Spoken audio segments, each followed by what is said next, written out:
لسيدنا محمد ولا حول ولا قوة إلا بالله العلي العظيم حسبنا الله ونعم الوكيل على الله توكلنا لرضاء الله تعالى الفاتحة أعوذ بالله من الشيطان الرجيم بسم الله الرحمن الرحيم الحمد لله رب العالمين الرحمن الرحيم مالك يوم الدين إياك نعبد وإياك نستعين اهدنا الصراط المستقيم الصراط الذين أنعمت عليهم غير المغضوب عليهم ولا الضالين آمين بسم الله الرحمن الرحيم الحمد لله رب العالمين والصلاة والسلام على رسول الله وعلى آله سبحانك لا علم لنا إلا ما علمتنا إنك أنت العليم الحكيم اللهم افتح علينا حكمتك وانشر علينا من خزائن رحمتك يا أرحم الراحمين ربنا زدنا علما وفهما يا كاشف المشكلات اكشف الحجب عن وجوه هذه المعاني حتى نطلع على خفيات هذه المسائل واحفظنا من الخطأ والضلال فأنت موفق كل أمر وأنت علام الغيوب برحمتك يا أرحم الراحمين وهب لنا يا وهاب علما وحكمة ولرزق يا رزاق كلنا مسهلا وبالخير يا فتى فافتح لنا يا الله وبالهدى وبالعلم كلنا يا عليم فضلا اللهم علمنا ما جهلنا وذكرنا ما نسينا اللهم اجعل أعمالنا خالصة لوجهك الكريم وصلى الله على سيدنا محمد النبي الأمي وعلى آله وصحبه وبارك وسلم والحمد لله رب العالمين آمين يا رب العالمين أما بعد والسلام عليكم ورحمة الله وبركاته Alhamdulillah, segala puji bagi Allah Subhanahu wa taala yang memberikan kita nikmat taufik, yang memberi taufik kepada kita pada malam ini dipilih oleh Allah untuk sama-sama kita menghadirkan diri di dalam majlis ilmu, digerakkan hati serta anggota kita semata-mata dengan limpah rahmat daripada Allah Subhanahu wa taala. Mudah-mudahan para muhibbin sekalian dalam keadaan sihat wal afiat, senantiasa dalam rahmat dan redha Allah Subhanahu wa taala. Mudah-mudahan Allah Subhanahu wa taala mengikhlaskan hati kita, membukakan pintu-pintu ilmu dan kefahaman bagi diri kita insya-Allah. Baik, untuk tidak melengahkan waktu, kitab kita yang pertama insya-Allah kitab Risalah Al-Misbahul Munir. Kitab Risalah Al-Misbahul Munir insya-Allah muka surat 41 Rumi Jawi. Kitab Jawi ni saya pakai malam ni kitab Jawi. Yang pakai kitab Rumi boleh tengok tajuk huraian yang terakhir pada menyatakan setengah-setengah perkara yang wajib atas mukallaf mengerjakan. Segala yang disuruh wajib dan meninggalkan segala yang ditegah haram.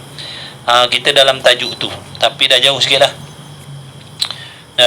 dah. Dalam perbahasan kulliyat yang 6. Malam ni kita sampai kepada yang ke-6 insya-Allah. Bismillahirrahmanirrahim. Qala al-muallifu rahimahullahu ta'ala wa nafa'ana wa iyyakum bi'ulumihi wa bi'ulumi masyayikhina amin ya rabbal alamin. Yang ke-6-nya situ. Yang ke-6 daripada 6 perkara. Yang ke-6 daripada 6 perkara yang besar-besar di dalam agama yang wajib dijaga oleh setiap laki-laki dan perempuan yang mukallaf. Yang ke-6 daripada 6 iaitu harta. Jadi wajib bagi setiap mukallaf menjaga harta. Wajib setiap muslimin menjaga harta mereka. Maka wajib dipelihara akan akan harta daripada membinasakan dia harta. Membinasakan dengan ketiadaan membenar oleh syarak. Jadi wajiblah bagi diri kita menjaga harta kita, memelihara harta kita daripada dibelanjakan atau dihabiskan dengan jalan yang tidak dibenarkan oleh syarak. Jadi Islam ni suruh kita jaga juga harta. Islam suruh kita menjaga harta, mencari harta dengan jalan yang halal. Berusaha mencari harta dengan jalan yang halal. Mencari harta serta tidak melampaui batas-batas. Islam tidak melarang kita mencari harta, mencari kekayaan, tetapi hendaklah kita mencari harta dan kekayaan tadi jangan sampai melampau batas-batas yang Allah telah tetapkan. Contohnya kita berusaha mencari harta dengan jalan yang haram ataupun mencari harta dengan jalan yang syubhah. Jadi jangan disebabkan harta kita melibatkan diri kita dengan perkara-perkara yang haram dan yang syubhah. Kemudian apabila diperolehi harta itu, maka wajiblah pula kita menjaga harta. Jangan membelanjakan harta tadi kepada perkara yang tidak dibenarkan oleh syarak. Jangan belanjakan harta benda kita, wang ringgit kita, kepada perkara yang tidak dibenarkan oleh syarak. Maksud di sini, kalau kita habiskan harta kita, kita gunakan harta kita di jalan yang dibenarkan oleh Allah, maka tidaklah dilarang. Contohnya kita banyak bersedekah, contohnya banyak membantu fakir miskin, kita keluarkan harta kita untuk mengeluarkan zakat, bersedekah yang wajib, bersedekah yang sunat. Sedekah ni ada dua, sedekah wajib, sedekah sunat. Sedekah wajib ni contohnya macam zakat. Contohnya seperti memberi nafkah kepada anak isteri kita, itu sedekah yang wajib. Sedekah yang sunat contohnya kita bersedekahlah kepada orang-orang yang minta bantuan, anak yatim, orang fakir miskin, itu sedekah yang sunat. Itu tak apa, dibenarkan. Contohnya hari ini kita keluarkan duit kita 2-300 ringgit, kita sedekah pada fakir miskin. Tidak dipanggil membazir. Tidak dipanggil membazir. Kita gunakan duit kita membeli kitab-kitab ilmu, kitab-kitab agama contohnya, supaya mudah kita nak menuntut ilmu. Meskipun sebuah kitab tu contohnya berharga 5-60 ringgit, tidak dipanggil membazir. Tidak dipanggil membazir kerana ada tujuan agama, nak belajar contohnya. Baik. Ada pun membelanjakan harta dengan jalan yang tidak dibenarkan oleh syarak. Mana contohnya kat sini? Contohnya dekat sini, membelanjakan harta dengan jalan yang tidak dibenarkan oleh agama, oleh Allah. Kerana inilah diharamkan mencuri. Sebab tu haram mencuri. Haram mencuri. Sebab apa haram mencuri? Kerana perbuatan mencuri ni boleh membinasakan harta orang lain. Dengan mencuri boleh merosakkan, membinasakan harta orang lain. Kerana itulah Islam mencegah, Islam melarang perbuatan mencuri. Kemudian apa lagi? Itu hikmah dia. Kalau orang tanya kenapa diharamkan mencuri, jawabnya kerana dengan mencuri itu akan merosakkan, membinasakan harta. Sebab dalam Islam wajib jaga harta. Barang siapa yang mempertahankan hartanya, contoh, lalu dia mati kerana mempertahankan harta dia, matinya syahid. Mati syahid. Dia berjuang mempertahankan harta dia, lalu dia mati contohnya, maka mati syahid lah dia. Baik. Jadi jangan mencuri lah. Jangan mencuri. Islam melarang perbuatan mencuri. Menipu contohnya, mencuri ataupun menipu, jadi scammer tu, perbuatan tu, scammer tu haram. Merosakkan harta orang, membinasakan harta orang lain, mengambil harta orang tanpa redha tuan empunya, tanpa persetujuan tuan empunya, ataupun berniaga menipu timbangan contohnya, menipu timbangan, tu merosakkan harta benda orang lah. Menghabiskan harta benda orang. Kemudian apa lagi perbuatan yang ditegah dalam Islam, iaitu berjudi. Perbuatan berjudi itu juga boleh menjadi sebab habisnya harta, binasanya harta, hilangnya harta, membazir. Berjudi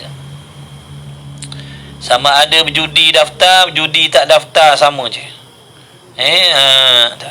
Kemudian membazir. Jadi membazir ni kalau sedikit kata ulama makruh. Tapi kalau banyak jadi haram. Membazir kalau sedikit-sedikit katanya makruh, kalau banyak bazir hukumnya haram. Kemudian menipu. Menipu tu contoh macam scammer tu lah, duk tipu kita. Disuruh klik sini, klik situ, kita klik, hilang duit kita. Klik sini, klik sana, habis duit kita hilang. Disebatnya, disapunya, dikebahnya dengan jalan yang kita tak tahu. Ingat tu semuanya jadi haram, tu hukumnya haram. Kalau dibertaubat, wajib dipulangkan balik. Wajib digantikan semula harta benda yang dia dah curi dah. Mencuri ni dosa yang bersangkut paut dengan manusia. Kalau dia nak kembali bertaubat, wajib digantikan semula, wajib dipulangkan balik, atau minta halal, minta redha daripada tuan empunya. Mencuri ni tak kisahlah, sama ada mencuri di peringkat kampung, mencuri di peringkat kebangsaan, ataupun mencuri di peringkat antarabangsa. Tak pedulilah, asalkan namanya mencuri. Mencuri dalam tak sedar, sebenarnya dalam tak sedar kita dah ambil hak milik orang tanpa tuan empunya diri redha. Nanti kita akan dipertanggungjawabkan di hari kiamat. Jangan mencuri. Kemudian apa? Menipu dan membelanjakan kepada perkara yang tidak dibenarkan oleh syarak. Contohnya kita banyak duit, tiba-tiba kita sponsor, kita jadi penaja perkara-perkara mungkar. Kita banyak duit, kita belanjakan duit kita kepada perkara yang mungkar. Kita jadi sponsor, kita jadi penaja benda-benda mungkar, benda-benda maksiat. Ataupun kita gunakan duit kita membeli benda-benda yang diharamkan. Beli arak contohnya, beli makanan-makanan yang haram itu. Ataupun riba contohnya, ataupun rasuah contohnya, ataupun peras ugut contohnya. Itu hukumnya haram. Kerana apa tu? Membinasakan harta orang lain. Membinasakan harta orang lain. Baik, kemudian dan mengambil harta dengan jalan haram. Mengambil harta dengan jalan yang ditegah oleh Allah. Maksudnya ada tempat-tempat kalau ambil harta yang dibenarkan oleh syarak. Ada juga mengambil harta tetapi Allah tidak redha. Mengambil harta atas jalan yang haram. Mana contohnya? Seperti makan riba. Mengambil riba, mengamalkan riba dalam perniagaan. Maka hukumnya haram. Hukumnya haram mengambil riba. Jadi kita kalau terlibat dengan riba, terpaksa terlibat, jangan redha. Jangan redha hati kita. Ada tempat-tempat kita hari zaman ni terpalit juga dengan benda-benda riba ni. Tak boleh nak lagi, tak boleh nak elak. Maka jangan kita redha, jangan setuju. Jangan setuju. Setuju ni makna kita sukalah riba dah. Bila kita setuju, bila kita suka, bila kita setuju, terpalitlah dosa kita. Sebab tu benda-benda haram macam tu jangan kita redha, jangan. Kemudian mengambil cukai. Mengambil cukai. Maka termasuk dalam perkara yang haram, mengambil cukai. Apa hukumnya mengambil cukai? Kata ulama, tengok dulu. Seandainya sesebuah negara itu tidak ada hasil bumi, negara tu tak ada hasil bumi, tak ada apa-apa pun sumber dia, maka diharuskan pihak yang mentadbir mengambil cukai ke atas rakyat dia atas qadar yang sepatutnya dan tidak dipaksa. Dan tidak dipaksa. Tapi syaratnya tadi apa? Dia punya kerajaan tadi, dia punya negara tak ada perhasilan, jadi dia terpaksa meminta bantuan daripada rakyat dia. Dikenakan cukai-cukai yang tertentu atas rakyat dia, tapi bukan dengan jalan zalim, bukan dengan jalan paksaan. Itu kata setengah ulama diharuskan. Tapi seandainya sesebuah negara itu memiliki sumber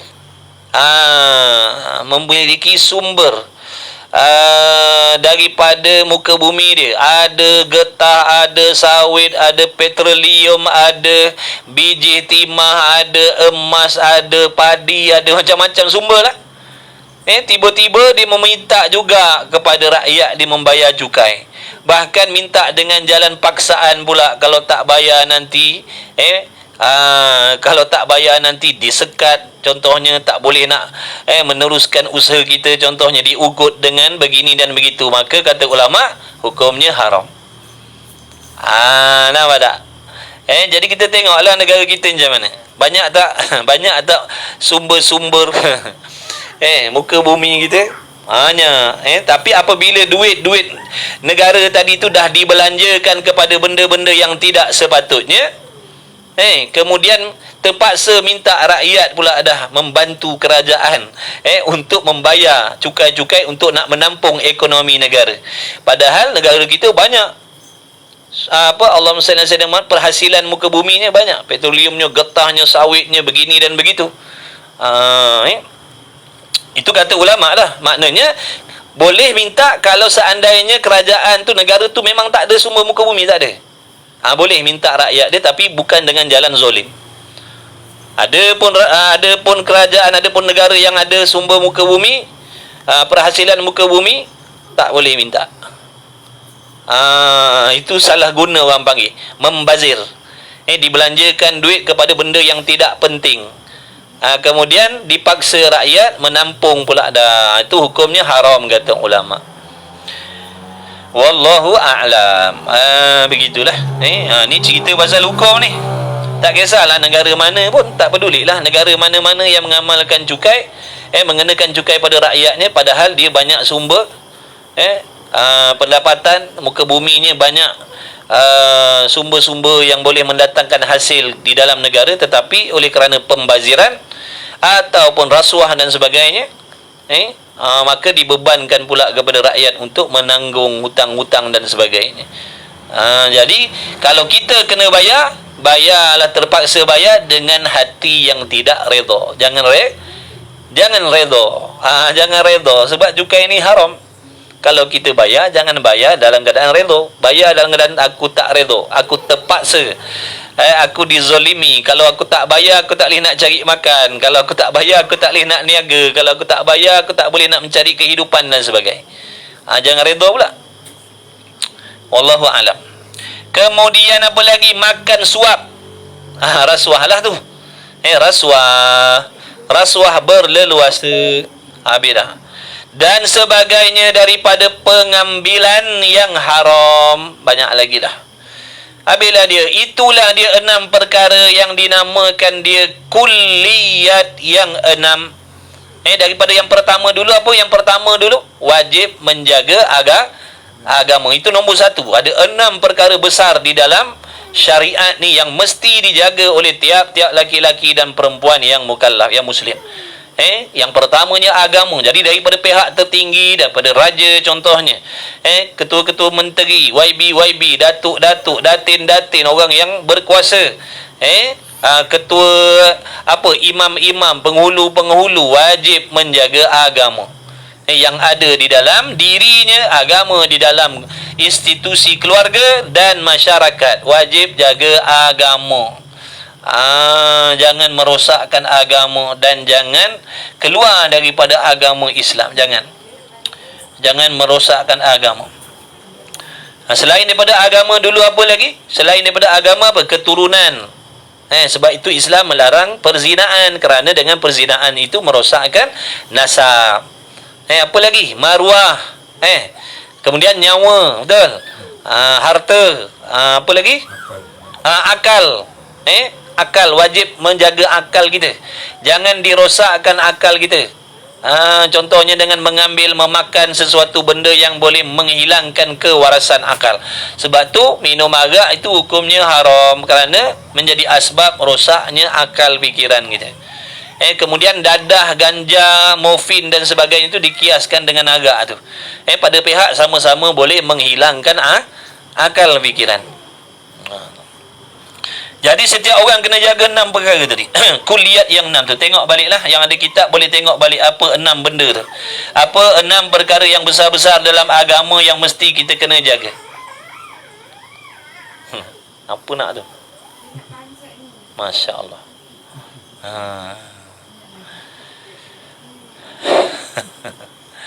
Itulah dia 6 perkara yang dinamakan dia kulliyat yang 6 yang berlaku pada manusia sebagai asas dan pokok bagi seseorang yang beragama Islam selama hidupnya di dalam dunia ini. Jadi selama hidup di dalam dunia ini, setiap laki-laki dan perempuan yang beragama Islam wajiblah menjaga 6 perkara yang telah tersebut tadi. Wajib jaga 6 perkara tu. Laki-laki, perempuan, tak kisah siapa dia. Laki-laki, perempuan yang beragama Islam wajib jaga 6 perkara yang dipanggil kulliyat yang 6. Dan daripada 6 itulah tercabang beberapa banyak hukum-hukum agama. Daripada 6 perkara itulah tercabangnya pelbagai jenis hukum hakam agama. Contohnya mana? Contohnya mana? Kita ambil contoh, Allahumma salli ala Sayyidina Muhammad, wajib jaga nasab, wajib jaga keturunan. Dengan makna jangan melakukan perzinaan. Sebab tu dalam Islam mengharamkan perzinaan, kerana perzinaan ni menjadi asbab rosaknya keturunan seseorang tu.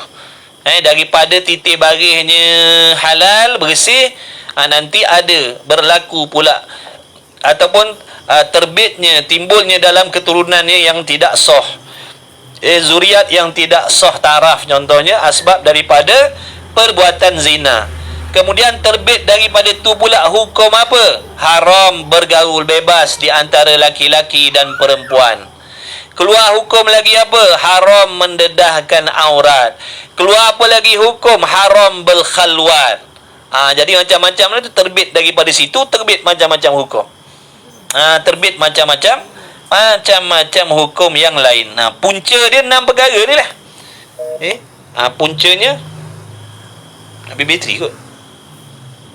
Tak tahu. Puncanya 6 perkara tadilah.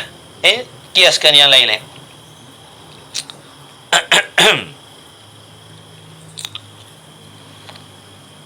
Dan yang terlebih besar mana tadi? Dan daripada 6 itulah tercabang beberapa banyak hukum-hukum agama. Dan yang terlebih besar daripada 6 itu ialah agama. Agama nombor 1. Agama nombor 1 kena jaga. Agama nombor 1 wajib kita jaga. Jangan merosakkan agama dan jangan membinasakan agama. Apa maksud merosakkan agama? Melakukan kemaksiatan. Bila kita melakukan kemaksiatan, itu bermakna kita merosakkan agama. Kita buat benda-benda haram ataupun meninggalkan perkara yang diwajibkan oleh Allah. Itu namanya merosakkan agama. Nama dia merosakkan agama. Kalau membinasakan agama, apa yang dimaksudkan dengan membinasakan agama? Membinasakan agama tu syirik kepada Allah. Syirik kepada Allah, murtad. Jadi barang siapa yang murtad, dia telah membinasakan agama. Syirik, menyengutukan Allah. Contoh menyengutukan Allah ni berlaku dengan beberapa sebab. Ada kalanya seseorang itu jatuh kepada syirik, jatuh kepada murtad dengan sebab perkataan-perkataan yang dituturkan. Kadang-kadang seseorang itu murtad dengan sebab perbuatan yang dilakukan. Kadang-kadang seseorang itu jadi syirik, jadi murtad dengan sebab memiliki akidah, pegangan dan kepercayaan yang salah di dalam hati. Pegangan yang salah di dalam hati. Itu dipanggil membinasakan agama. Terbatal iman, terbatal Islam.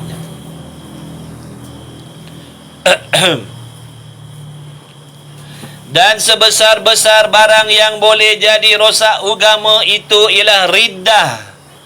Riddah, apa makna riddah? Yakni keluar daripada agama Islam. Keluar daripada agama Islam. Sebesar-besar jenayah dalam agama. Sebesar-besar jenayah dalam agama adalah riddah, murtad. Wal'iyadha billahi min dhalik. Semoga Allah Ta'ala memelihara diri kita, memelihara anak isteri kita, keturunan kita dan sekalian muslimin muslimat yang beragama Islam daripada jatuh kepada perkara-perkara yang memurtadkan. Oleh yang demikian, wajib kita menjaga akidah kita, belajar ilmu akidah, fahamkan sungguh-sungguh ilmu akidah, kerana ada fahaman-fahaman yang menjadi asbab rosaknya akidah. Bila rosak akidah, terbatallah Islam. Sebab itu kita kena takut terpengaruh, terpedaya dengan fahaman-fahaman yang pelik-pelik, yang boleh menjadikan seseorang itu riddah, murtad. Jadi kita kena belajarlah, belajar ilmu akidah, belajar ilmu tauhid. Bila kita dah faham ilmu akidah, ilmu tauhid, ilmu sifat 20, insya-Allah kita boleh membezakan fahaman yang betul dan fahaman-fahaman yang boleh menjadi asbab seseorang itu murtad, menyengutukan Allah dengan sesuatu. Dia guna kabel cas handphone panjang tak? Kalau ada kabel biasa boleh cocok tak? Baik. Jadi hati-hatilah kita semua, hati-hati kita. Waspada. Belajar ilmu akidah betul-betul. Fahamkan ilmu akidah betul-betul. Ngaji ilmu sifat 20 tu, fahamkan baik-baik. Insya-Allah bila kita boleh memahami, menguasai ilmu sifat 20 tu, dengan sendiri nanti kita boleh membezakan fahaman-fahaman yang boleh menyebabkan seseorang itu syirik kepada Allah. Mengaji sifat 20 tu betul-betul. Mengaji sifat 20 tu betul-betul. Istiqamah. Buat jadual waktu. Mengenal Allah sungguh-sungguh, memahami. Sebab mengenal Allah ni asas agama, tunjang agama. Kata ulama, pertama-tama perkara yang dituntut ke atas kita laki-laki dan perempuan yang mukallaf ialah mengenal Allah Ta'ala. Kena kenal Tuhan lah. Kalau tak kenal nanti bertukar dengan makhluk. Kalau tak kenal Tuhan, bertukar dengan makhluk. Bila bertukar dengan makhluk, jatuhlah syirik, rosaklah iman dan Islamnya. Kerana jadi kafir seseorang dengan riddah. Jadi sesiapa yang jatuh kepada riddah ni, dia akan jadi kufur. Makna terbatal Islam dia. Islamnya jadi batal. Meskipun dia lahir di kalangan ibu bapa yang Islam, dia orang Islam yang asal, Islam asli, Islam yang asal. Tapi apabila dia berlaku pada dirinya riddah, maka tercabutlah imannya, terbatallah Islamnya, terbatallah segala pahala amal ibadat yang pernah dilakukan. Wal'iyadha billah min dhalik. Pesan Al-Imam Al-Ghazali rahimahullah ta'ala, mesti di dalam hati kita ada perasaan takut, risau, bimbang, rosak akidah. Tak ada kabel panjang tak ada? Kabel yang tu panjang tak ada? Tak apalah, kalau tak ada pun kita buat syarat dia kuat je dengan suara, insya-Allah. Kerana jadi kafir seseorang dengan riddah tu. Contohnya, riddah ni berlaku dengan sebab perkataan. Tu ada kat bawah tu, ada kat bawah tu. Ada kat bawah tu. Sebab-sebab seseorang tu riddah. Sebab-sebab seseorang Muslim tu boleh jadi murtad. Ada bawah tu. Kerana jadi kafir seseorang dengan dia dan gugurlah segala ibadat-ibadat yang sebelum daripadanya. Bayangkan sekarang ni umur dia 50, umur dia 40, umur dia 30, tiba-tiba salah pegangan dalam hatinya, riddahlah dia. Terhapuslah segala pahala amal sejak dia akil baligh. Sejak dia akil baligh sampailah ke hari ini, segala pahalanya dihapuskan oleh Allah Subhanahu Wa Taala. Cuba kita bayangkan kalau kita mati dalam keadaan begitu. Na'udzubillah, minta jauh. Kita nak kena jaga iman kita, nak kena jaga akidah kita. Kerana kalau mati dalam keadaan riddah ni, mati dalam keadaan murtad ni, mati dalam keadaan tidak Islam ni, Allah menjanjikan apa? Dia kekal dalam neraka selama-lamanya. Berkekalan di dalam neraka selama-lamanya. Cocok sini. Kita tengok jap. Allahumma salli ala Muhammad, terbalik. Bismillah. Masuk ke tidak? Saya tengok. Dah betul dah kabel ni? Betul dah? Bismillahirrahmanirrahim. Okey, ada klip-klip tu. Insya-Allah. Mujarab. Insya-Allah mujarab. Jadi jaga perkataan kita. Bila kita ngaji tauhid, nanti kita faham apa perkataan yang boleh kita tuturkan, apa perkataan yang kita tak boleh tuturkan. Jadi gugur, padam semua pahala amal. Kita nak buat amal ni bukannya senang. Kita nak mendirikan solat yang sah bukannya senang. Nak kena ada ilmu tentang solat. Nak belajar ilmu tentang solat bukan sehari dua. Nak kena ngaji kitab fiqh macam-macam. Mengaji tiap minggu. Kena korbankan masa, korbankan penat nak datang kuliah, nak fahamkan ilmu tentang solat tu. Kemudian nak mendirikan solat tu pula sendiri. Nak kena berlawan dengan hawa nafsu. Nak kena menguzlahkan diri, mengasingkan diri daripada makhluk, baru boleh solat. Kalau kita tak sanggup tinggalkan urusan dunia kita, tak sanggup tinggalkan kawan-kawan kita, tak boleh kita nak solat. Jadi banyak belanja sebenarnya nak beribadat ni. Tiba-tiba jadi rosak, jadi hilang sekelip mata. Inilah kata Al-Imam Al-Ghazali rahimahullahu ta'ala, kenapa ataupun apakah hikmahnya Allah menjadikan kesusahan, kepayahan, halangan, cabaran di dalam ibadat, supaya kita sayang dengan ibadat tu. Bila kita tahu nak menghasilkan ibadat tu payah, nak menghasilkan ibadat tu sukar, nak kena berperang dengan hawa nafsu, nak kena berperang dengan tipu daya syaitan, nak kena berperang dengan yang namanya dunia, nak kena tinggalkan makhluk-makhluk yang tak faham dengan ibadat. Jadi sepatutnya kita rasa sayanglah, sebab susah nak beribadat ni. Ibadat yang sebenar-benar tu. Ibadat yang tidak sebenar, senang. Contohnya mana? Tak payah belajar bab solat, solat je ikut suka hati. Tak payah belajar bab akidah, letaklah kepercayaan dalam hati terhadap Allah bagaimana ikut suka hati. Tu senang. Yang dimaksudkan susah ni, ibadat yang sebenar-benar tu susah nak buat. Nak kena betul ilmunya, kefahamannya, syaratnya, rukunnya. Nak kena jaga pantang larangnya, macam-macam. Barulah hasil ibadat. Jadi sepatutnya kita orang yang waras ni, bila kita tahu sesuatu benda tu payah nak dihasilkan, kita akan sayang, kita takut hilang, kita akan takut rosak, akan takut binasa. Maka kita kena tahu, kita kena sedar, iman kita ni mahal. Iman yang Allah bagi ni mahal. Islam yang Allah bagi ni mahal. Kita ni mujur je Allah Ta'ala pilih jadi orang Islam. Mujur lahir di kalangan ibu bapa yang Islam.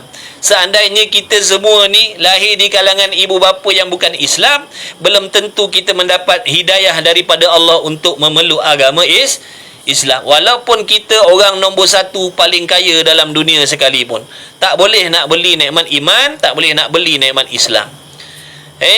Sebab tu kita kena sayang Islam ni. Kemudian kena sayang pahala-pahala amal ibadat tu. Sebab bukan senang nak buat, bukan senang nak menghasilkan walau satu pahala sekalipun. Walau satu pahala pun sukar nak hasilkan.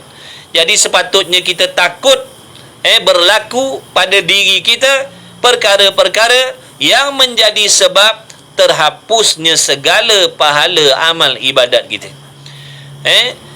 Umur kita yang tinggal ni tak tahu berapa hari lagi. Contohlah seandainya hari ni seseorang ni dia bertutur perkataan yang merosakkan akidah dia. Dia menghalalkan yang haram contohnya. Itu di antara sebab rosaknya iman, terbatalnya Islam, murtad. Iaitu mana? Dia menukarkan benda yang halal kepada haram ataupun mengharamkan benda yang halal.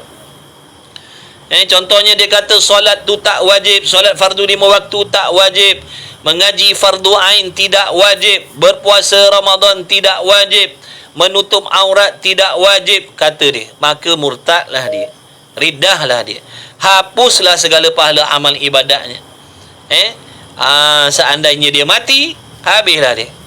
Mati dalam keadaan tidak membawa apa-apa ganjaran pahala, bahkan menjadi dosa, bawa dosa semua.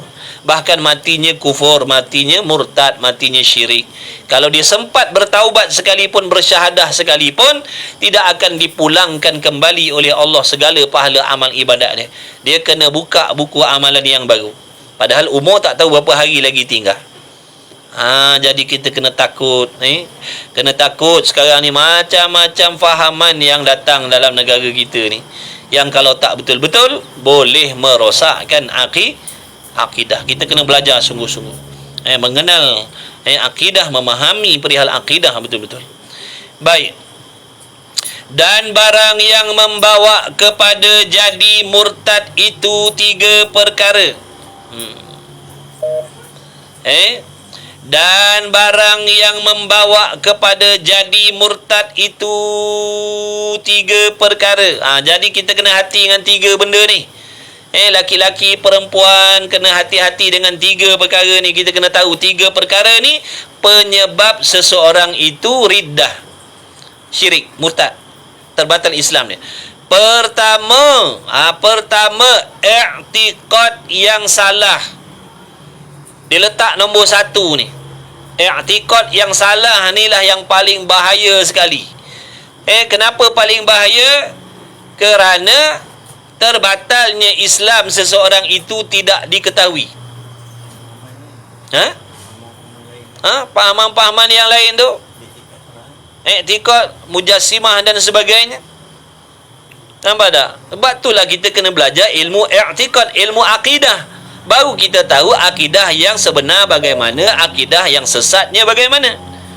Kalau kita tak belajar ilmu akidah, macam mana kita nak membezakan akidah kita tu betul ataupun salah? Kesesatan dalam akidah ni tidak nampak, tidak nyata pada mata zahir. Orang tak tahu yang dalam hati kita menyengutukan Allah. Orang tak tahu dalam hati kita meletakkan sifat yang mustahil pada Allah. Orang nampak zahirnya kita ni tutup aurat, berjubah, berserban, bertudung. Time solat, time puasa. Rupa-rupanya akidahnya sesat, akidahnya syirik. Ini yang paling bahaya sekali. Akidah ni tidak ada jalan lain untuk kita semak, selidik, cek akidah kita tu betul ataupun salah, melainkan dengan kita mendekatkan diri dengan ilmu tauhid. Kena ngaji ilmu tauhid, baru kita boleh kesan akidah kita sesat ataupun tidak. Sebab orang tak nampak. Orang tak nampak kesesatan dalam hati kita tu. Orang tak nampak salah faham kita terhadap Tuhan, orang tak nampak. Sebab tu yang pertama ni yang paling bahaya sekali. Nak bandingkan dengan 2 perkara yang lagi akan datang. Nombor 1 ni yang paling bahaya sekali. Pertamanya, i'tiqad yang salah seperti i'tiqad dengan ketiadaan Allah Ta'ala. Dalam hatinya tak percaya adanya Tuhan, tapi dia tak pernah cakap pun pada lidah dia. Dia tak pernah cakap pun dengan lidahnya, dia tak percaya adanya Allah, ataupun dia ragu-ragu dengan adanya Allah. Atau syak. Syak ni mana ragu-ragu. Dia tak terima sepenuh hati adanya Tuhan. Dia ragu-ragu, ya ke Tuhan tu ada? Boleh jadi ada, boleh jadi tak ada Tuhan tu pada dia. Pada dia, Tuhan tu boleh jadi ada, boleh jadi tak ada. Tapi dia tak pernah cakap. Dia diam, jadi simpan je dalam hati dia. Rupa-rupanya selama ni, itulah pegangan dia. Dia syak tentang adanya Tuhan. Tahu syak tak? Berbolak-balik hati. Kalau dia cakap, itu dah panggil kafir zahir dah. Itu dah masuk dalam kedua tu, syirik dengan perkataan. Ni dia tak pernah cakap, dia diam. Rupa-rupanya dalam hatinya ragu tentang adanya Allah. Na'udzubillah min zalik. Minta Allah jauhkan kita. Dia tak ada pegangan terhadap Tuhan. Tuhan ni ada ke tidak, dia tak peduli. Dia tak ambil berat tentang Tuhan ni. Ada ke tak ada, dia tak peduli. Na'udzubillah min zalik. Jaga-jaga. Orang macam ni tidak sah iman dia. Kata ulama, tidak sah. Barang siapa yang di dalam hatinya tidak ada pegangan langsung tentang Allah, kata ulama, hakikatnya dia tidak beriman. Walaupun dia lahir di kalangan orang Islam. Sebab apa kata ulama dia tak sah iman? Kerana tidak ada pegangan tentang Tuhan. Dia tak ada nak fikir tentang Tuhan ni. Ada ke Tuhan tu wajib ada ke? Mustahil tiada Tuhan ke? Dia tak peduli. Tak ada dalam kamus hidup dia. Tak ada dalam kamus hidup dia. Yang penting dia boleh makan, dia boleh berjaya, dia boleh berharta, sudah. Dia boleh berseronok, sudah. Tentang Tuhan-Tuhan ni tak nak ambil pot. Orang macam ni kata ulama, ulang lagi sekali, dia tidak beriman dengan Allah. Pada hakikatnya dia bukan orang Islam. Wajib setiap mukallaf ada pegangan terhadap Allah. Sejahat mana pun dia, semaksiat mana pun dia, wajib ada pegangan terhadap Allah. Wajib dia mengiktikadkan mesti ada Allah, mesti ada Tuhan. Sejahat apa pun dia, dia peminum arak contohnya, wajib dia iktikad adanya Allah. Dia penzina contohnya, wajib dia iktikad sungguh-sungguh ada Allah Ta'ala, itu wajib. Mesti ada Allah, mesti ada Tuhan. Dan sebagainya. Dia kaki judi contohnya, dia pembunuh contohnya, wajib dia beriktikad sungguh-sungguh adanya Allah, adanya Tuhan. Kalau dia tak ada fikir tentang Tuhan, ada ke tidak Tuhan ni aku tak pedulilah. Nanti-nantilah. Kata ulama, orang macam ni tidak sahlah Islam dia. Wal'iyadzabillah. Atau syak salah satu sifat daripada segala sifat Allah yang telah diijma'kan oleh ulama atasnya. Jadi para alim ulama dah muafakat, dah ijma', dah sebulat suara dah. Sebulat suara ulama-ulama yang mujtahid, imam-imam besar dalam agama ni. Imam-imam besar dalam agama ni dah muafakat dah sebulat suara 20 sifat ni adalah sifat yang ketentuan dengan Allah. Tiba-tiba dalam banyak-banyak 20 sifat ni dia tak terima satu ataupun dia ragu-ragu satu. Apa sifat yang kita dah belajar, yang dah diijma'kan oleh ulama tu, daripada wujud sampailah kepada kalam, sampailah kepada kaunuhu ta'ala mutakalliman. Tiba-tiba dia meragui satu je daripada 20 tu. Contohnya dia tak percaya yang Allah tu tahu segala-galanya. Ya ke Tuhan tu tahu segala-galanya? Ya ke Tuhan tu tahu benda yang akan datang? Betul ke Tuhan tu mengetahui segala perkara? Maka rosaklah iman dia. Na'udzubillah min zalik. Walaupun yang lain-lain tu dia percaya, dia syak satu je. Yang dah diijma'kan oleh ulama ada 20 ataupun 13 atau kaul yang rajihnya. Dia satu tu, daripada 13 ataupun satu daripada 20 tu, dia macam tak boleh nak terima. Dia kata macam tak boleh terima lah Tuhan tu tahu segala-galanya. Rosaklah akidahnya. Jadi kafirlah dia, jadi syiriklah dia. Walaupun dia simpan dalam hati, dia tak pernah cakap. Dia tak pernah cakap. Na'udzubillah. Oh bahaya tuan-tuan. Bayangkanlah kalau mati dalam keadaan imannya salah, kekal dalam neraka selama-lamanya. Na'udzubillah. Hati-hati. Orang-orang muda sekarang ni tak peduli tentang akidah ni. Dia tahu seronok aje. Dia tahu nak cari duit aje. Dia tahu nak mewah, nak kaya aje. Dia tahu nak viral saja. Tentang Tuhan tak ambil peduli. Na'udzubillah. Hati-hati, kita ni mati. Kita ni bukan menongkak langit selama-lamanya. Boleh jadi esok lusa kita mati dah. Jadi kena takut daripada terpedaya terikut pahaman-pahaman yang boleh mensyirikkan Allah. Mesti kena belajar. Jaga diri kita, jaga anak bini kita, jaga ahli keluarga kita. Jaga ahli keluarga kita. Ngaji akidah betul-betul. Ngaji akidah, ngaji sifat 20. Sifat 20 tu sifat-sifat Allah yang telah diijma'kan oleh ulama. Sifat-sifat yang wajib ada pada Allah. Kemudian baru ni keluar dalam TikTok tu ada Ustaz W tu duk kata, siapa yang menghukumkan Tuhan itu? Siapa yang hukumkan Tuhan tu wajib begini, wajib begitu? Jawabnya akal lah yang menghukumkan. Dia nak samakan dengan hukum wajib semayang. Wajib semayang tu wajib syarak. Kan kita dah belajar wajib syarak benda lain, wajib akal benda lain. Wajib akal ni iaitu perkara yang akal kita menghukumkan mesti ada. Itu wajib akal. Wajib solat tu wajib syarak nama dia. Sebab itulah Allah bagi kita akal supaya menghukumkan sesuatu itu patut atau tidak patut. Itulah fungsi akal. Kan banyak Allah sindir dalam Quran tu, afala ta'qilun? Adakah kau tak waras? Adakah kau tak berakal? Yang kau nak katakan Tuhan tu bertempat, yang kau nak katakan Tuhan tu berpihak, yang kau nak katakan Tuhan tu turun naik langit, kau berakal ke kau tak berakal?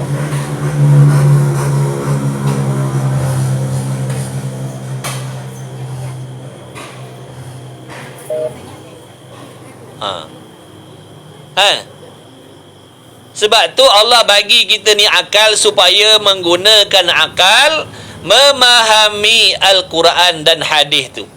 Janganlah kita nak memahami Al-Quran dan hadis tu tanpa menggunakan akal. Itulah faedah akal Allah bagi pada kita. Di antara faedah akal ni apa? Menghukumkan sesuatu itu patut atau tidak patut, layak ke tak layak.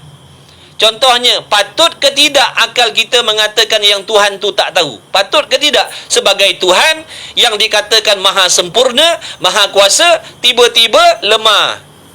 Tuhan yang maha kuasa, tiba-tiba buta. Tuhan yang maha kuasa, tiba-tiba bersifat baharu macam kita. Patut ke tidak? Maka akal yang waras kata tak apa? Tak patut. Akal yang waras kata tak patut Allah serupa dengan makhluk. Itulah fungsi akal. Itulah fungsi akal. Jadi mereka boleh jadi tak guna akal mereka. Mereka menterjemahkan Quran dan hadis ikut nafsu, bukan ikut akal mereka. Sebab itulah mereka menolak ilmu sifat 20 ni. Dia kata pandai-pandai menghukumkan Allah tu ada, Allah tu wajib sedia kala, Allah tu wajib tak serupa, Allah Ta'ala tu wajib satu. Siapa yang menghukum dengan kata ni? Dia tak mengaji sifat 20. Sebab tu barangkali dia tak jumpa hukum akal, hukum adat, hukum syarak.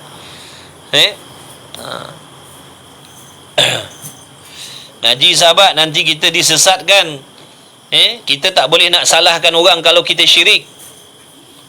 Kita tak boleh nak menyalahkan seseorang andai kata seseorang itu syirik. Dia tak boleh nak salahkan, ya Allah aku ni murtad sebab si anu. Aku ni syirik sebab si polan. Tak boleh salahkan orang. Salah diri sendiri. Siapa suruh tak mengaji? Siapa suruh tak ambil peduli? Siapa suruh tak nak belajar? Kalau kita belajar, insya-Allah Allah akan selamatkan kita.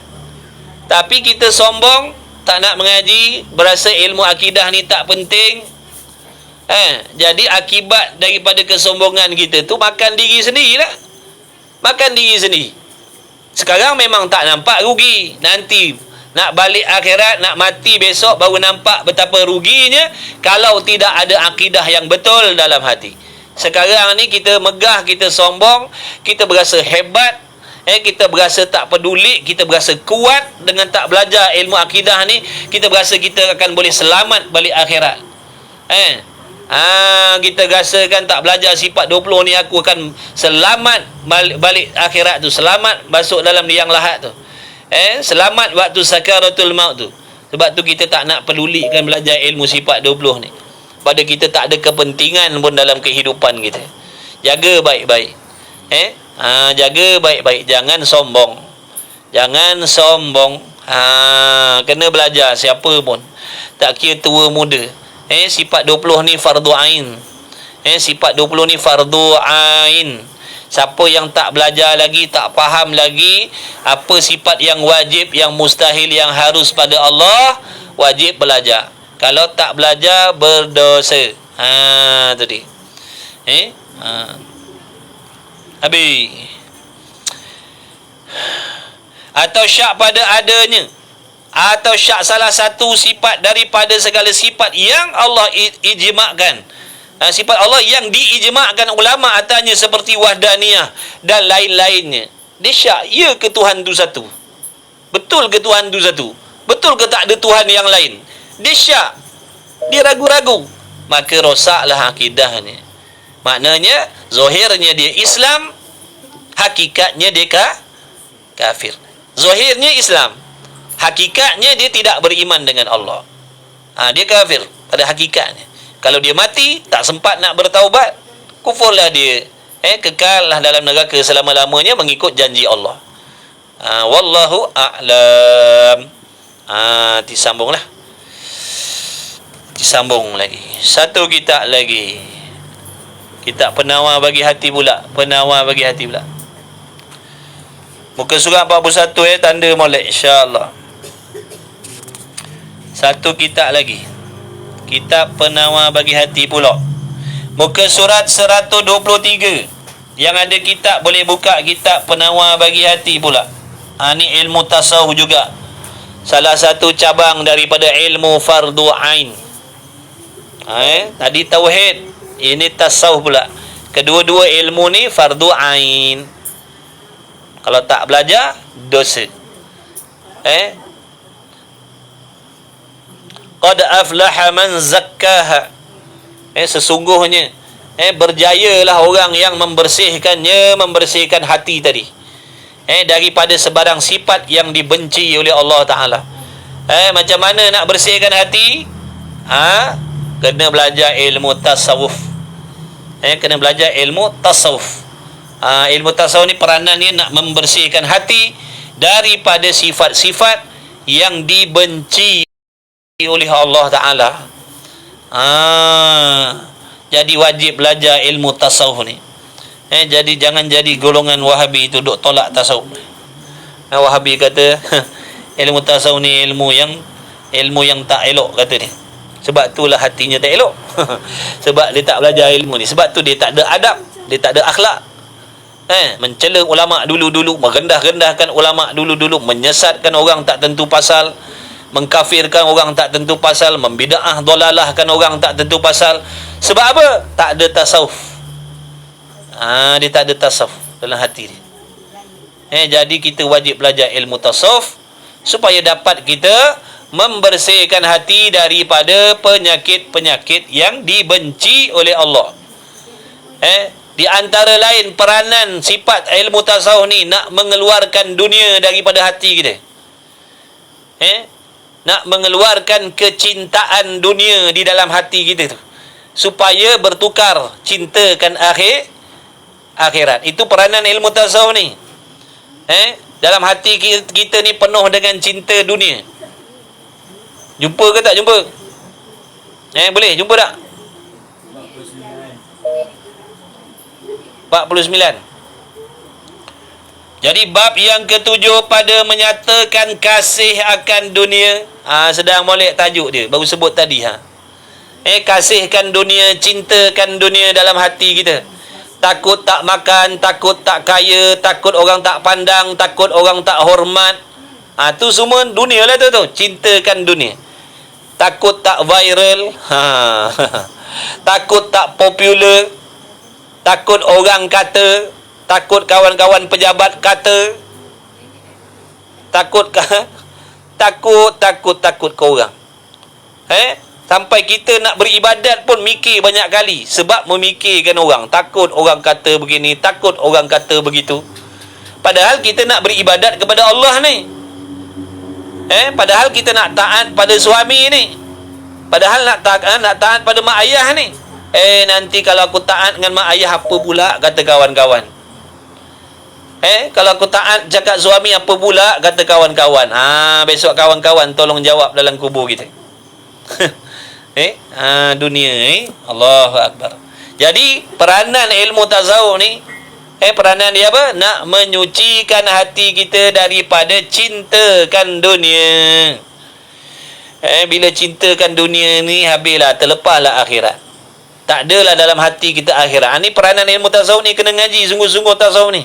Kasih cuci hati kita. Cuci hati kita tu.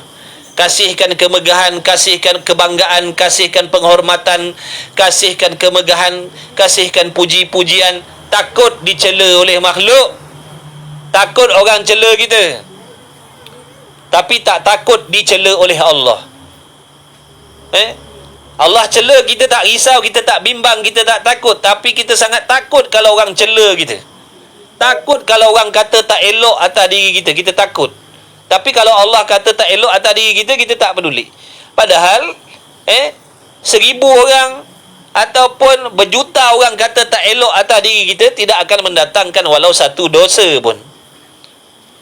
Satu kampung tak suka kita, satu kampung cela kita, tak mendatangkan dosa pun, selagi kita berada pada tempat yang betul, mengikut syariat yang betul, takkan jadi dosa pun. Tetapi kalau satu dunia puji-puji kita, puja-puja kita, dalam masa yang sama Allah tak redha kita, Allah benci kita, itulah yang akan mendatangkan kecelakaan dalam diri kita. Meskipun satu dunia puji-puji kita, kasih, jangan kacau orang nak ngaji. Hilang tumpuan kang, buang masa.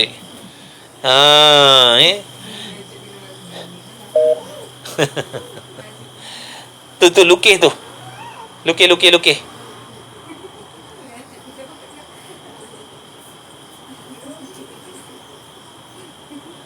Kacau nenek-nenek tu nak ngaji lah. Nenek tu ngaji sebulan 2 kali je kat sini rugi masa. Baik, ketahui olehmu wahai hamba Allah. Kita semualah. Saya lah khususnya. Jadi dengar baik-baik. Dengar baik-baik, simpan dalam hati. Mudah-mudahan bermanfaat. Jangan kita, Allahumma salli ala Muhammad, ada orang nak mengaji tak dapat mengaji. Kita dah dapat mengaji, kita sia-siakan pula. Jangan. Ketahui olehmu akan bahawasanya dikendaki dengan dunia itu. Banyak orang kita salah faham dengan kata dunia-dunia ni. Banyak orang kita salah faham bila kata dunia, orang salah faham. Yang dia faham dunia ni apa? Tak boleh pakai kereta, tak boleh ada pangkat, tak boleh ada gaji, tak boleh ada pakaian, tak boleh ada rumah. Dia faham dunia macam tu. Sebab tu ramai di kalangan mak bapak yang takut nak didik anak-anaknya belajar agama. Sebab apa? Dia kata nanti kalau kau pandai agama sangat, kau tinggalkan dunia ni. Dia salah faham lah tu. Dia faham dunia ni apa? Dunia ni tak boleh pakai, maknanya dunia ni tak boleh nak pakai Allahumma salli ala Muhammad kenderaan, tak boleh duduk dalam rumah, tak boleh pakaian yang hebat-hebat, tak boleh. Dia salah faham dunia ni. Jadi malam ni nak diterangkan oleh musannif supaya kita faham yang dikendaki dengan dunia tu apa, yang disuruh buang tu apa, dunia yang macam mana.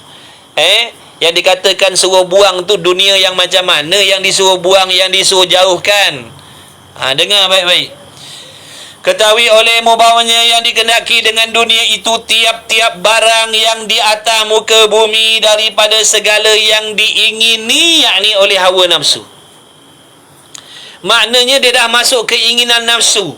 Benda tu bukan untuk ibadat, tapi dah masuk habuan nafsu. Contohnya, Kalau untuk ibadat, cukup dengan makan makanan yang biasa-biasa. Makanan yang pada asbabnya boleh mendatangkan kenyang ataupun kesihatan pada tubuh badan kita. Itu namanya akhirat. Tapi kalau makan, yang dimaksudkan makan dengan kata dunia ni macam mana? Makan nak mewah, tu. Mewah nak makan. Bukan selain nak jaga nyawa, tapi nak mewah-mewah dalam makanan. Itu namanya dunia lah tu. Itu yang namanya dunia. Bukan sekadar makan nak menghilangkan lapar, nak menyelamatkan nyawa, tapi nak menjamu nafsu dia. Makan bermewah-mewah, makan berlazat-lazat, makan banyak. Itu namanya dunia. Kalau pakaian, bukan pakaian sekadar nak menutup aurat, tapi nak pakaian yang megah-megah, pakaian yang orang pandang. Itu namanya dunia. Tak ada hubung kait dengan ibadat pun. Setiap sesuatu yang tidak mendatangkan faedah akhirat. Adakah kita dapat pahala dengan makan yang mewah-mewah? Tak dapat pahala makan yang mewah-mewah. Adakah dapat pahala dengan memakai pakaian yang mewah-mewah? Tak dapat pahala. Sebab tujuan pakaian tadi asalnya nak menutup aurat. Nak menutup aurat tak syarat mewah. Pakaian bandel, pakaian murah pun dapat tutup aurat. Nampak dah tu? Tapi bila kita tak nak pakai pakaian yang murah, tak nak pakai pakaian yang sederhana, nak pakai pakaian yang mahal-mahal supaya orang pandang, supaya berasa hebat, itu yang dinamakan dunia. Itu yang namanya dunia tadi, yang namakan nafsu tadi tu. Keinginan nafsu. Dan segala mana tadi yang diingini, dan segala yang sedap-sedap, dan segala mata benda yang ingin akan dia oleh nafsu, dan loba ia atasnya. Loba nak sangat-sangat, pagi petang siang malam duk mikirkan tentang dia, berasa sedih kalau tak dapat, berasa sedih kalau tak dapat, risau kalau tak dapat. Tu loba lah tu, loba, tamak haloba dengan dunia. Dan loba ia atasnya, dan harta dan kemegahan itu setengah daripada dunia, dua macam daripada segala bagai-bagai dunia. Ataupun yang dikatakan dunia itu apa? Bahawasanya dunia itu tiap-tiap barang yang tiada memberi manfaat kemudian daripada mati. Benda tu kalau kita ambil, benda tu kalau kita buat, tak datangkan pahala pun. Itulah namanya dunia. Itulah namanya dunia. Borak-borak kosong contohnya. Borak-borak kosong tu dunia lah tu. Borak-borak kosong, sembang-sembang kosong tu namanya dunia. Sembang-sembang yang tidak mendatangkan pahala. Sembang-sembang kosong. Sembang-sembang kosong. Sembahyang kita, ingat amal ibadat kita ni kadang-kadang jadi dunia juga. Sembahyang kita boleh jadi sembahyang dunia. Baca Quran kita boleh jadi baca Quran dunia. Contohnya mana? Contohnya sekarang ni kita mengaji, kita mengajar, kita baca Quran, tapi niatnya nak dipuji-puji. Namanya dunia perbuatan kita sekarang ni. Walaupun pada zahirnya nampak macam amal akhirat. Jadi faham daripada definisi tadi tu. Tiap-tiap sesuatu yang tidak dapat diambil faedah selepas daripada mati. Adakah kita akan dapat faedah daripada kuliah kita malam ni kalau seandainya kuliah kita ni dengan niat nak dipuji-puji oleh orang? Jawabnya tak. Allah tak terima. Maka kuliah kita ni namanya dunia. Kita solat, kita tutup aurat agar dipuji-puja oleh manusia. Namanya dunia. Namanya dunia. Sebab apa namanya dunia? Kita tak akan dapat mengambil faedah daripada ibadat menutup aurat kita tadi. Penghijrahan kita supaya viral, penghijrahan kita supaya dikenal oleh orang, bukan niat kerana Allah, bukan nakkan redha Allah, tapi nak dipuji-puji oleh makhluk. Adakah penghijrahan kita tu jadi akhirat? Tak, penghijrahan kita jadi dunia. Sebab tu kita kena ada ilmu. Sebab tu kita kena ada ilmu. Kalau tidak, habislah kita. Habislah kita. Harta habis dah, buat amal macam-macam, rupa-rupanya tak jadi akhirat, jadi dunia. Jadi seorang yang pemurah supaya dikenal orang yang dia orang pemurah. Bukan dia jadi pemurah sebab nak redha Allah, dah. Bukan dia jadi pemurah sebab nak dikasihi oleh Allah, nak dapat pahala daripada Allah, dah. Dia jadi pemurah supaya dia dikenal oleh orang. Bila sebut namanya, Dia akan masyhur, orang akan kenal, oh dia tu orang pemurah. Itu yang dimahukan dengan sifat pemurah dia. Adakah jadi akhirat? Tak, jadi dunia. Boleh faham jadi tak semestinya sembahyang kita tu jadi akhirat. Tak semestinya baca Quran kita tu jadi akhirat. Tak semestinya tutup aurat kita tu jadi akhirat. Innamal a'malu binniyat. Kembali kepada niat kita. Kembali kepada niat kita.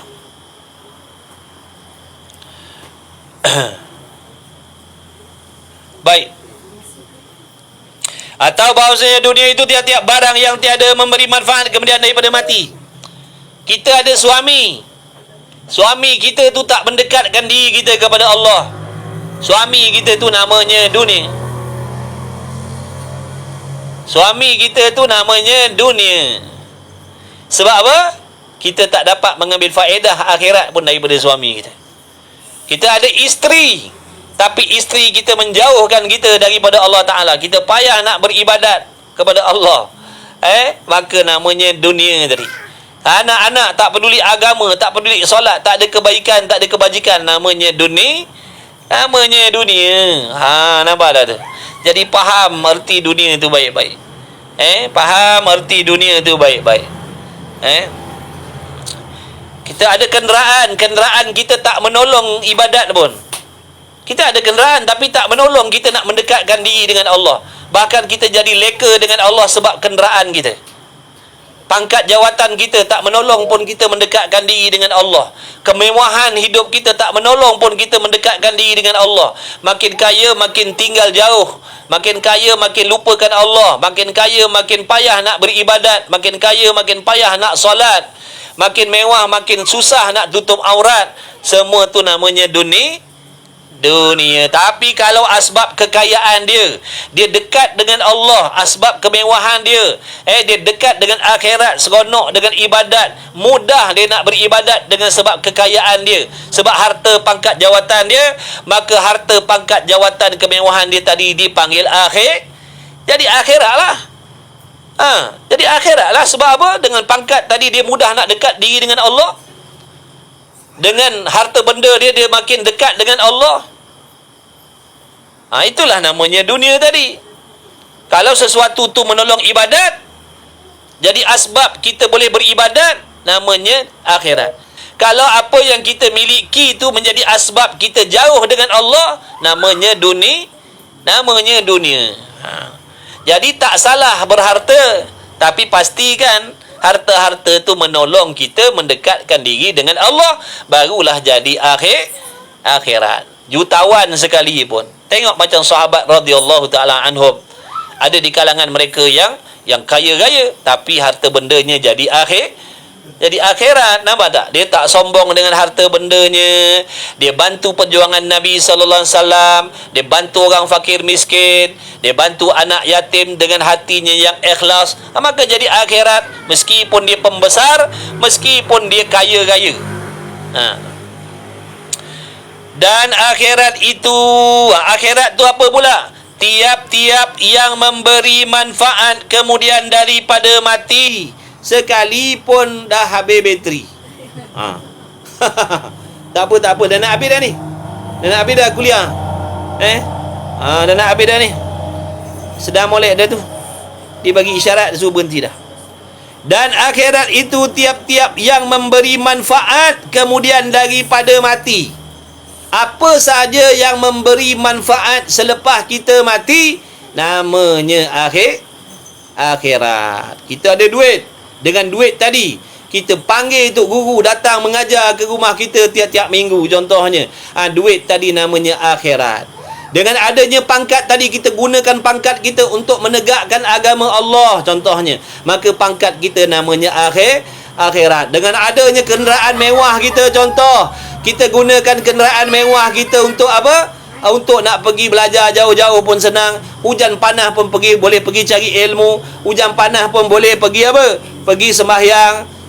Kita pakai kenderaan mewah tadi dengan niat apa? Nak memuliakan tetamu-tetamu yang datang. Maka jadilah akhirat.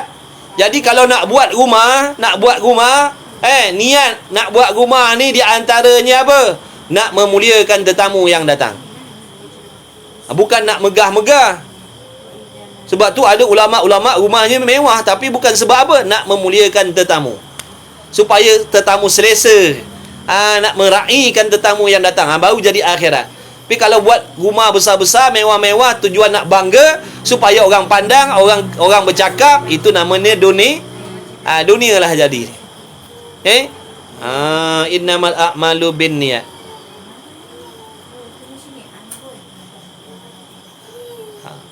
Jadi perbelanjaan untuk kerja-kerja akhirat itu adalah akhirat. Tapi tengok juga sumber dia. Tengok sumber pula. Jangan kita jual arak, untung daripada jual arak buat haji umrah pula. Jadi sponsor. Siapa nak pergi haji, siapa nak pergi umrah tahun ni, saya sponsor 20 orang. Sebab tahun ni niaga arak untung 2, 3, 4 kali ganda untung. Tu tak jadi. Menang jackpot, spot toto, tikam ekor. Jadi jutawan sekelip mata. Dia nak sponsor orang kampung dia. 2 buah bas pergi haji umrah.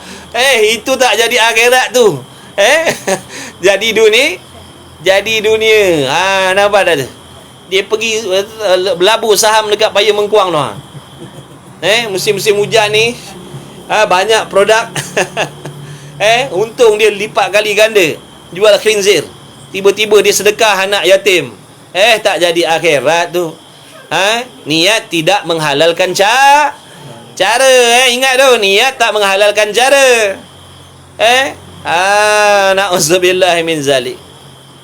Cuci duit. Cuci duit macam-macam. Allah. Ada orang dia kata, tak apa, aku judi-judi pun aku buat benda baik. Jadi apa? Tak jadi apa, Allah tak terima lah. Yang haram tetap haram, dia tak bertukar jadi halal. Yang haram bertukar jadi halalnya cuka je. Tu je satu benda yang haram tukar jadi halal. Cuka tu, sebelum jadi cuka tu dia arak. Sebelum jadi cuka dia arak dulu. Waktu arak tu hukumnya haram. Bila dia bertukar jadi cuka, jadi suci. Tu benda haram tukar jadi halal. Tu dia cuka. Dia proses nak jadi cuka tu, dia jadi arak dulu, lepas tu baru jadi cuka. Waktu arak tu hukumnya haram. Bila bertukar jadi cuka, jadi halal, jadi suci. Tapi kalau dah duit tu haram lah. Haram lah nak cuci macam mana duit haram. Cuci dengan apa? Sabun beris. Cuci dengan apa? Yang haram tetap haram lah. Tak boleh tukar dah. Dia menang jackpot. Ingat, orang nak masuk pertandingan mancing ni, kadang-kadang duit tu, pertandingan tu, untung tu haram. Tengok, kalau pertandingan mancing, kata ulama, hadiah 50,000, 100,000, kereta kancil, kereta kodok, kereta apa ikutlah, disponsor oleh pihak lain, ditaja oleh pihak lain. Contohnya, kat kampung kita ni ada syarikat perniagaan baru masuk kat kampung kita ni. Tiba-tiba kampung kita nak buat acara pertandingan memancing ikan puyuh. Peringkat kampung. Oleh kerana peniaga ni tadi baru datang tempat kita, dia nak tonjolkan dia punya syarikat dia pun sponsor lah hadiah. Siapa menang dapat Ferrari sebiji, kata dia. Dia sponsor pertandingan mancing puyuh. Tu tak apa. Boleh masuk pertandingan macam tu, harus. Tapi kalau duit hadiah tu adalah hasil daripada kutipan yuran tu, maka hukumnya judi. Jaga baik-baik. Kena gaya tak apa. Salah gaya kan kot 50,000 duit haram, kita makan minum bagi anak bini makan, siap. Jadi hati-hatilah. Semua ada hukum, ulama dah siap buat dah. Baik, kemudian, dan akhirat itu tiap-tiap memberi manfaat kemudian daripada mati sekalipun di dalam dunia. Seperti mana ilmu yang bermanfaat. Ilmu yang bermanfaat, meskipun ilmu tu ilmu dunia. Kita ajar orang menjahit baju, kita ajar orang masak, kita ajar orang buat kira-kira akaun, kita ajar orang buat apa, baiki kereta motor. Itu namanya jadi akhirat. Kerana orang menjadikan kemahiran tadi itu, ilmu daripada apa yang kita sampaikan tadi, mereka jadikan asbab untuk mencari rezeki. Jadi akhirat. Walaupun ilmu dunia, lebih-lebih lagi ilmu akhirat. Nampak tak? Dan ibadah. dan seperti makanan yang menolong atas mengerjakan ibadat. Jadi kita makan dengan niat nak sihat supaya boleh beribadat. Maka makan tu tadi jadi pahala. Makan tu tadi jadi akhirat. Tapi kalau kita makan dengan tujuan apa? Supaya aku sihat. Sebab apa nak sihat? Supaya aku boleh enjoy. Maka makan tadi jadi dunia. Jadi dunia. Kiaslah yang lain-lain. Kenapa nak beli kenderaan ni? Kenapa nak beli kenderaan tu? Supaya mudah aku nak ke masjid, nak ke surau. Kalau ada tetamu, aku nak muliakan tetamu, nak khidmat pada mak ayah aku. Maka jadilah akhirat. Tapi dengan hatinya tidak ada sifat sombong. Barulah jadi akhirat. Kalau pakai apa kenderaan yang mewah-mewah, dengan hati yang sombong, dengan niat nak bermegah-megah, itu jadi dunia. Beli kereta mahal-mahal, bayar ribu bulan-bulan, tapi tak boleh tolong akhirat. Rugilah kita. Bayar 2,000 bulan tiap-tiap bulan, 3,000 tiap-tiap bulan, 10,000 tiap-tiap bulan, tapi tak boleh tolong bawa kita ke majlis ilmu. Tak boleh bawa kita dekat dengan Tuhan. Malang semalang-malangnya. Jadi hamba dunia, jadi hamba harta. Mengabdikan diri kepada harta benda.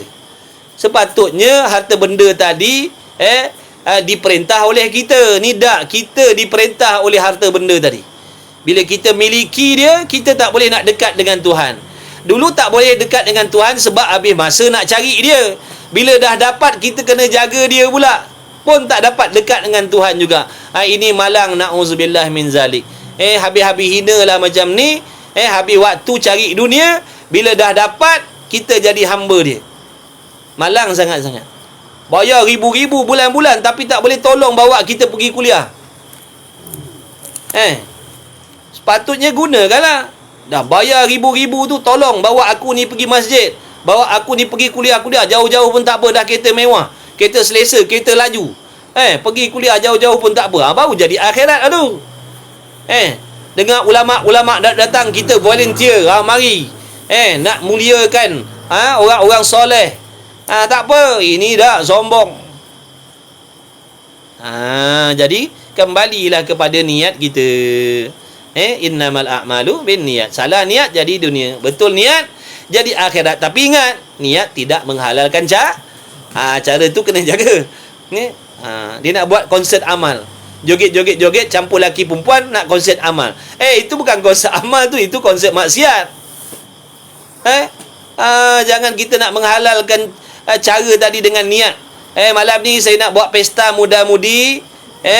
Orang kampung dijemput datanglah. Malam ni insya-Allah kita ada jemputan artis daripada luar negara, tapi kita tujuan buat konsert ni nak kumpul dana untuk nak bina rumah anak yatim. Tak jadi. Jangan nak mandai-mandai. Jangan, itu namanya bid'ah dhalalah tu.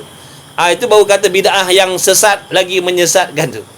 Bercanggah dengan Quran, bercanggah dengan hadis tu. Nak buat konsert amal, padahal dalam konsert tu tadi ada tari menari, ada dedah aurat dan sebagainya.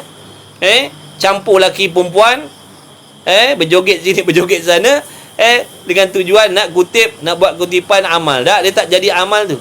Silap-silap jadi haram ataupun jadi syubhah tu. Dan bawanya kasih akan dunia itu kelakuan yang dicela oleh syarak. Syarak cela, syarak tak suka, Allah cela.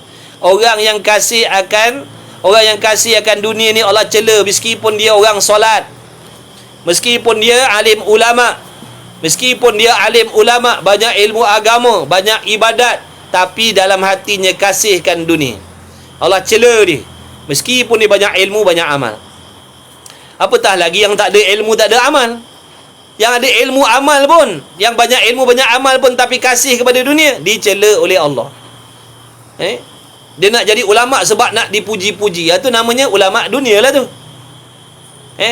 Dia mengajar agama supaya dia jadi viral, supaya dia dikenal, dia nak terkenal. Niat dia nak terkenal, bukan niat dia nak memperkenalkan agama.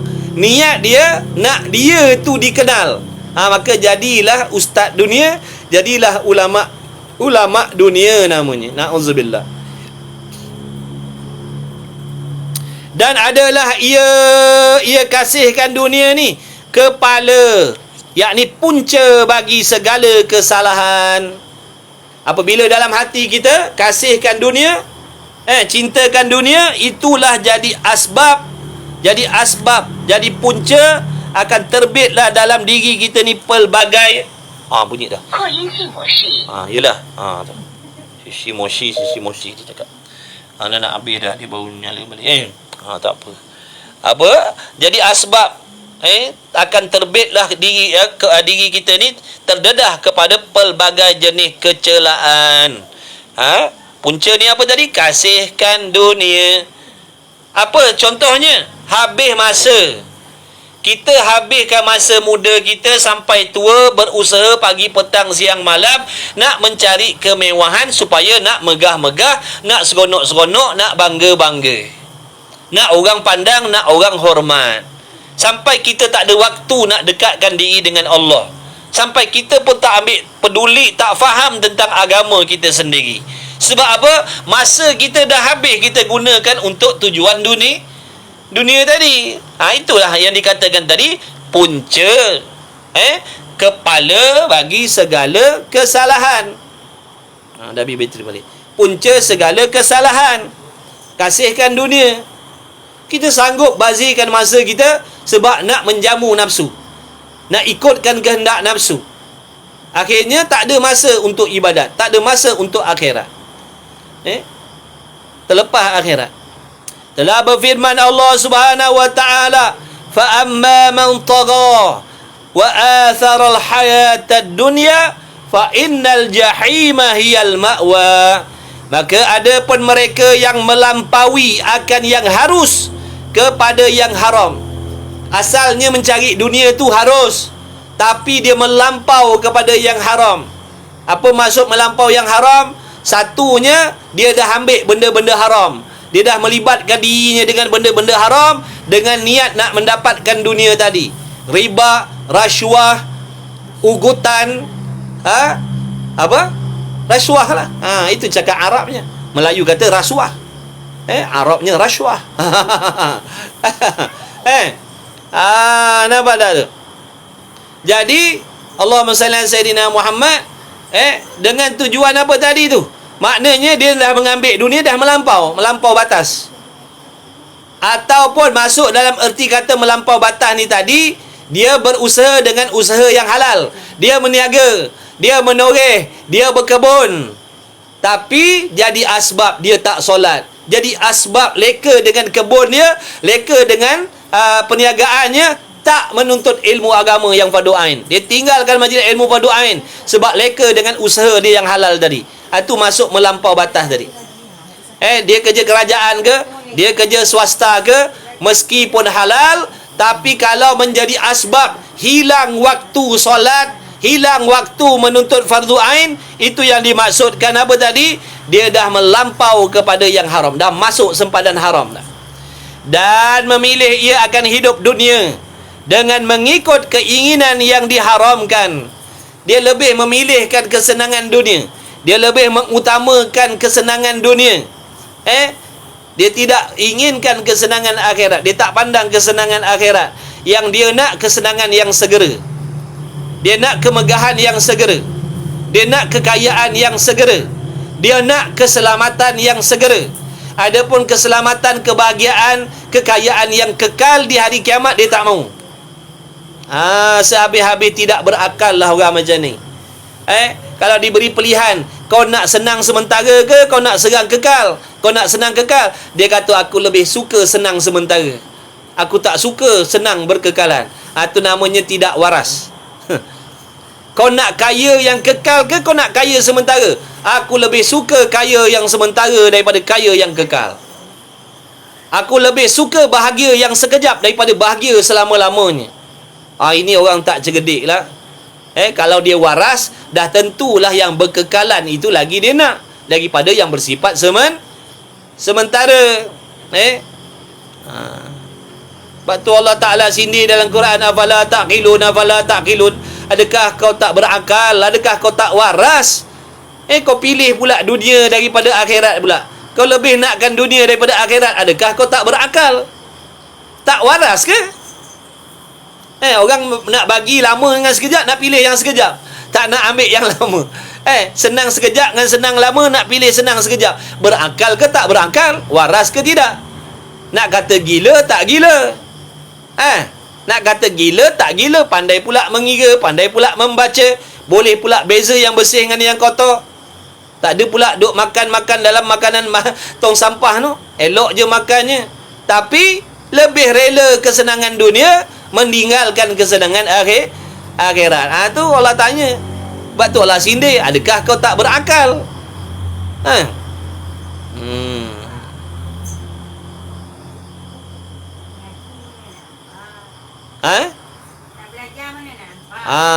Tak belajar mana nak nampak. Betul lah tu. Sebab itulah disuruh belajar supaya nampak. Supaya kita nampak. Bila belajar akan nampak lah benda-benda ni. Kalau tak belajar tak nampak, kita berasa betul dah kita buat tu. Aku cari rezeki yang halal, aku bukan cari rezeki haram. Ya, betul. Tapi kalau mencari rezeki yang halal sampai tak kenal Tuhan, tak tahu tata cara melakukan amal ibadat, membelakangkan belajar fardu-fardu ain, itu namanya haram. Salah cara cari rezeki macam tu. Hati-hati. Pada suami khususnya. Pada suami khususnya hati-hatilah. Mari pakat-pakat kita mengaji. Sementara ada masa, ada waktu ni. Ejahlah, jangan risau. Tak hilang kekayaan tu. Dengan belajar agama 1 jam sehari, 4 jam seminggu, tak jadi pakai miskin. Jangan risau. Silat-silat Allah tambahkan lagi keberkahan rezeki kita. Nampak tak? Dalam keadaan kita leka lupa pun Allah bagi mewah. Dalam keadaan kita leka lupa, tak kenal Tuhan, tak semayang pun Allah tolong kita macam-macam. Apatah lagi bila kau dah dekat diri dengan Allah. Adakah Allah nak tinggalkan? Adakah Allah nak biar?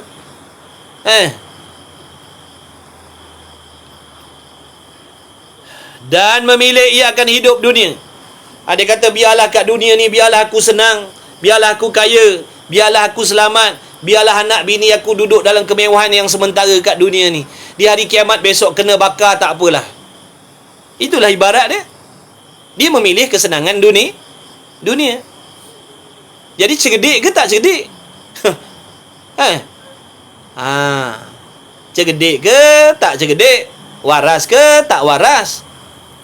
Biarlah aku sekarang ni senang, mewah, kaya, dapat apa yang dia nak atas dunia ni. Biarlah anak bini aku ni senang, selesa. Dalam kubur besok kena azab, tak apalah. Macam mana tu? Waras ke tak waras? Sebab tu Allah sindir. Kalau kita tak sedar juga, tak tahulah, memang keraslah hati kita tu. Memang tertutuplah hati kita tu. Kalau tak nampak juga, tak faham juga sindiran Allah tu, tak tahulah kita nak cakap. Memang betul-betul tebal hati kita dah dengan dosa, tak nampak mana yang baik, mana yang tak baik untuk kita. Adakah patut kita kata, biarlah anak bini kita ni kaya-kaya kat dunia, asalkan kena bakar di hari kiamat besok. La ilaha illallah.